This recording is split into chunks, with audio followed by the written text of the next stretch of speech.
The latest concert from DreamPlay, taking place in the main hall at the Winnipeg Art Gallery, features what can only be described as a musical treasure, both in repertoire and in its main performer. Jim Hiscott, of course, has been a composer and a producer in the city of Winnipeg for so many years, putting together performances both on wax in his previous role as a producer for CBC Music, but also as a performer and composer. Jim has curated a new band called the Spirit Real Band for a concert that is given the same name. The concert takes place tomorrow night at 7:30, but ahead of that, Jim Hiscott joins me in the Classic 107 studios. Nice to see you. Well, thank you very much for inviting me, Nolan. I appreciate this. Of course. So maybe we can start with the sort of brass tacks things. What sorts of ideas were you pondering as you were creating Spirit Real, and how do you then curate the music that goes into it? Okay. Of course, I was also very thankful to Glenn Buer for inviting me to be part of this series. And he was interested in a diversity of things. And so, I have several pieces I've written involving my instrument, which is button accordion, many of them also with violin or fiddle, or depending which piece it is. And also I play a lot of different types of folk music and traditional music.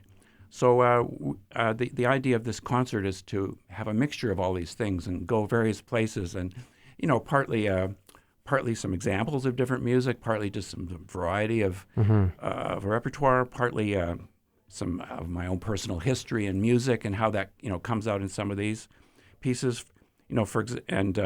So with Glenn, like, we recruited this band, which includes Chris Anstey on violin. He's an excellent violinist in the Winnipeg Symphony Orchestra. And he also was a champion fiddler when he was younger. And so perfect match for this kind of repertoire. And Gilles Fournier and Daniel Roy and Glenn and myself. So that's the band. And so we have, a few different pieces that I've written, but also we have pieces from Newfoundland. Rufus Ginger, for example, was a very famous fiddler from Newfoundland. So we're doing a set of his tunes. We're doing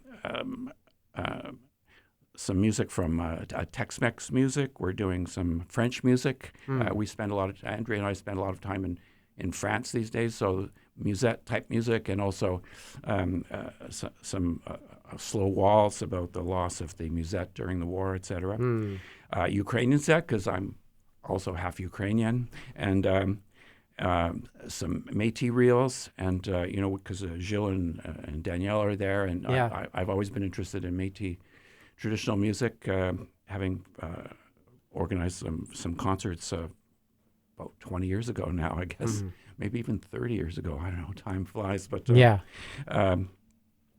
so, and then there's a Basque fandango. There's some Irish polkas, and so there's all kinds of different music which is going to go into this. And then of my own pieces, the main piece is Spirit Real, after which the concert is named. So Spirit Real is for violin and button accordion. Okay. So there's three pieces of my own pieces, which are all for violin and button accordion. So that's Chris and myself. Yeah.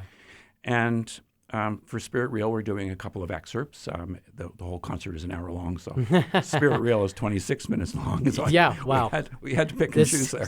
That's right. You got to choose your children a little bit. Yeah. So and there's even for a few years I played in a New Orleans jazz band in Toronto. I played piano, and I won't be playing in piano in this, but the other members of the band will be playing a piece called Caledonia, which is one of the pieces we used to play back then, which is actually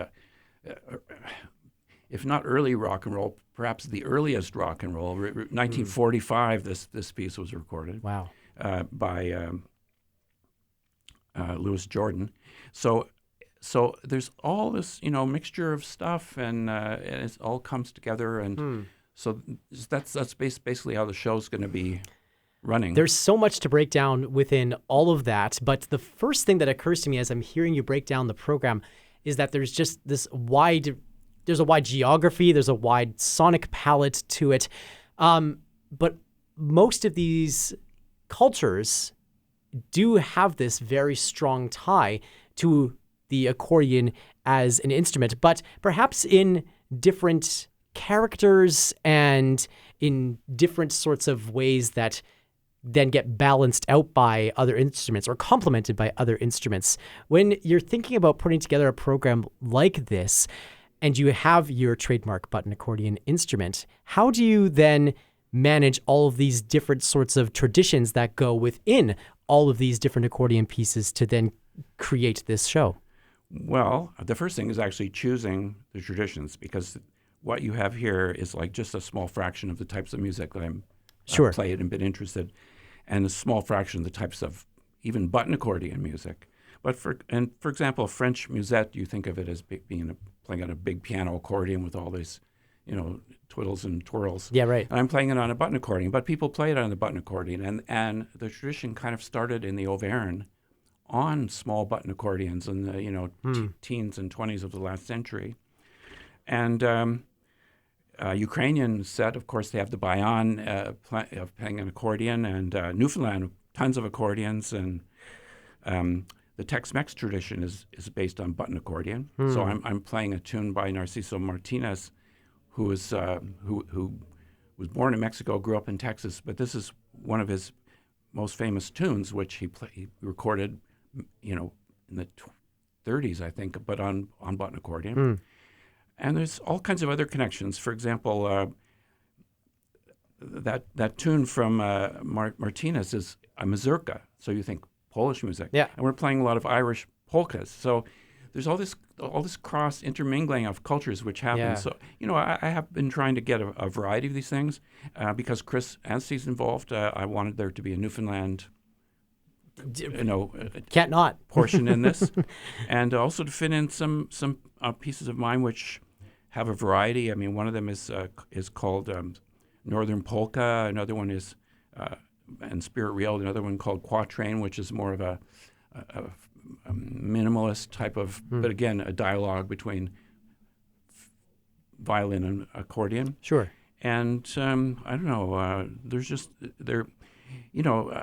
there's just so many references, and there are really different instruments. For example, there's no tango in this, but the tango has a different type of button accordion, the bandoneon. But there's no tango here. There could have been, but again, it's a program just taking into consideration who are the people I'm playing with, who's in it, and what might they be into, and just finding a program that makes some sense in an hour. Well, it's so interesting too, because for those who've been to a DreamPlay concerts before, it's really the unique confluence of instruments that really gives it this distinctive voice in the Winnipeg musical community. It is gathering these musicians together to create their own sort of impressions upon the cultures with which they interact musically.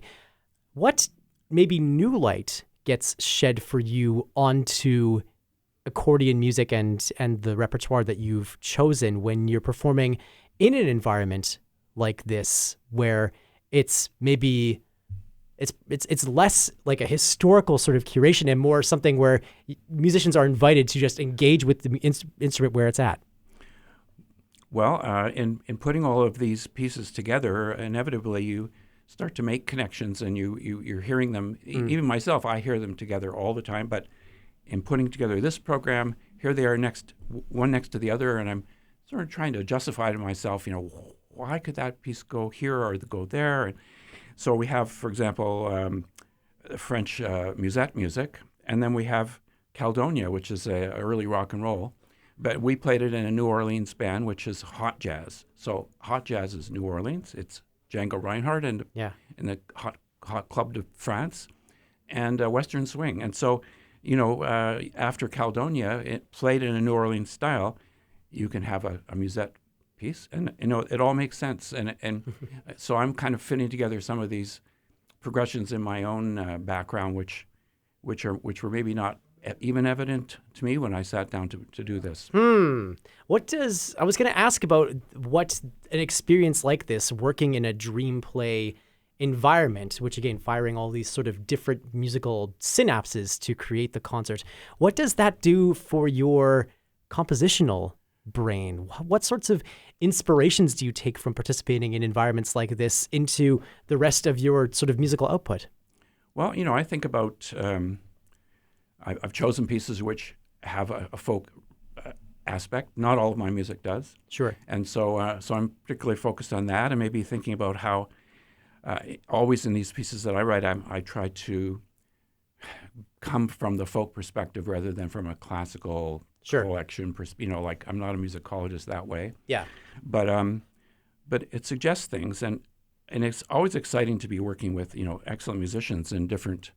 So Gilles Fournier is fabulous, Daniel Roy is fabulous, Chris Anstey, Glenn, they're all fabulous musicians from totally different backgrounds. So they can't help but kind of inform how I think about here's what I wrote and here's what they do with it. And so as a composer, you're always thinking about how the performers interact with that. And for most classical composers, you're mostly thinking about how classical players, which is, you can maybe make a generalization, but when you start working with people from all different backgrounds and you start getting that feedback about what they want and what people work with and how they bring out themselves in the context, it's very illuminating. Absolutely. You're somebody who has worked in the Winnipeg musical community for many, many years, and they've been showcasing your primary instrument as well as your musical language through your compositional work. And there's obviously a greater emphasis placed on a lot of these cultures that will be represented in the concert. I'm thinking, of course, of the conflict in Ukraine and the connection that they have to the accordion as an instrument. What do you think Winnipeggers will take away from a concert that features this instrument, which is so indelibly linked to a major cultural member of this city as a result from having seen Spirit Real? Well, with the Ukrainian set, I think it's part of my background, for one thing. Yeah. For another thing, I think hopefully it was kind of a reminder to think about the conflict. I mean, there's kind of a slow dance in it and there's a fast dance in it. So it celebrates both determination and being positive. Yeah. So Spirit Real, I actually wrote that the first year I was here, like 1980. Wow. At 1981, it was with Victor Schultz premiered it, and so that was part of myself back then and my first experience of Winnipeg. Before that, I lived in St. Catharines and Toronto, and Edmonton. Right. I hope people hear all these types of music, hear it in the instrument, hear the variety of styles, and maybe after go away with it and say, I like to explore a little bit more of this kind of music. Maybe there's a way, like nowadays, if I had done this concert 20 years ago, people would be calling me and say, where can I order these records? I can't find them anywhere. But nowadays you can hear anything online, on YouTube, and you can watch, performances by like most of the original creators of these tunes, like back in the 30s and 40s up to the present. So people, it hopefully can be, an experience that people enjoy at the time, but also a key, a way, inspiration for people to maybe who are in the audience to go and search out these things, and because it's a wonderful world of all these kinds of music, and hopefully kind of introduce some of them. People may know already some of these, but maybe there's one or two that's new. Perhaps people remember Spirit Real from that first performance that you gave of it when you first moved to Winnipeg. How has the piece changed for you over the years and your relationship to it? I played it with a number of different violin players. So every time I play it with a different person, there's a different other personality there. Of course, with Victor, I played it a few times, including the first performance was at the Art Gallery in Muriel Richardson. Wow. But our biggest performance was at the Vancouver Folk Music Festival, where we had an audience of 12,000 people. And sold, in the day people bought cassettes. So this was like 89 or something, 90. Yeah. And a lot of people bought cassettes after that. So there was like in Folk Festival, you have a half-hour set. Spirit Wheel was our half-hour set. Wow. Victor and myself. That is absolutely incredible. As successful as this concert will undoubtedly be, I'm going to go on a limb and say that there won't be 12,000 people in the atrium at the Winnipeg Art Gallery on Thursday night. How does the piece maybe change when there's a smaller audience that comes in to relate to it, or does it change? Well, there's introspective parts of the piece. There's dance. There's kind of a polka type part of this piece. There's a variety of textures, and when I hear it again, I try to get like into all these moods, and I have the memories of it. I mean, 1981 was like 45 years ago. So for me, I've been living with this piece for 45 years. Yeah. And so when I get into the groove on a particular part, it really has an emotional impact. There's parts of it which have emotional impact, and hopefully that's communicated. Because, in the end, yes, there's different styles, and it's fun to listen to all this stuff. It's fun to get your body moving with the dance. Sure.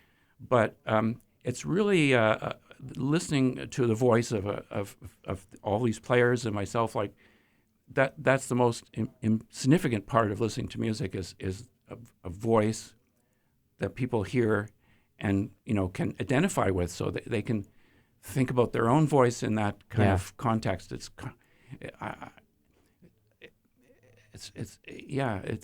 really, I would not call it a conversation, because it's more emotional than that. It's more intense than that, and more more exciting in terms of rhythm and stuff like that. Yeah. So there's a lot of rhythm in this piece too. Which also maybe goes back to the connection that your instrument, the accordion, can have, especially in this musical community and in this city. Yeah, the accordion, the button accordion, has different notes in and out. It's a very small instrument, different notes in and out.